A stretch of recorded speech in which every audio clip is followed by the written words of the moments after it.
Hey gang, I want to make sure that you realize that when it comes to how converged access functions on a Catalyst 3850 or 3650, you are in control. You have the reins. You have the ability to define exactly how you want it to function.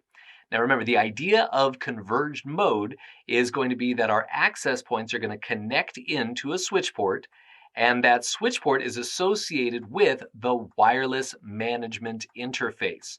That wireless management interface then allows the CAPWAP tunnels to be established right there, right, to function in that converged mode operation. Piece of cake. However, it doesn't have to function that way. What if you have a 3650 and for whatever reason, you've got these out there and you simply want this one to function like a switch? Well, great. You don't have to enable the wireless configuration, the wireless module. So the wireless aspect of it could simply be disabled. That's easy enough.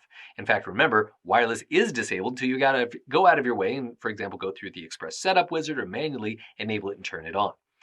Then, what if I have an exception to the rule?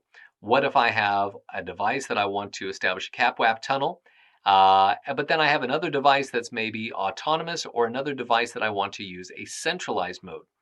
Well, in those configurations, all I have to do is remember that if the wireless management interface is in VLAN 11, well, then all of these devices will also have to be in VLAN 11. And that's exactly what we'd see here.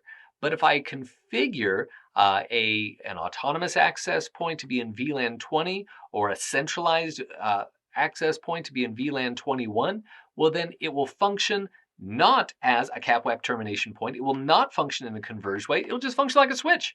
You got an access point connected to a switch. What happens? It tries to track down a wireless LAN controller and it will find it out there on the network using broadcast discovery, DNS lookup, or a DHCP option that's provided to it. And then it will be able to discover it. So this is your intranet, right? However low, it doesn't have to be the same subnet. Remember, that's the whole idea of using DNS or DHCP discovery in order to be able to help provide remote access to, let's say, a 5508 could be that kind of configuration, or maybe it's a wireless LAN controller like a 5760.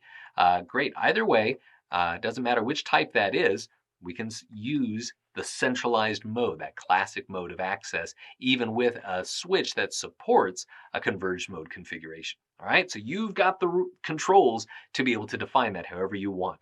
And a lot of that is just in correctly defining your VLANs.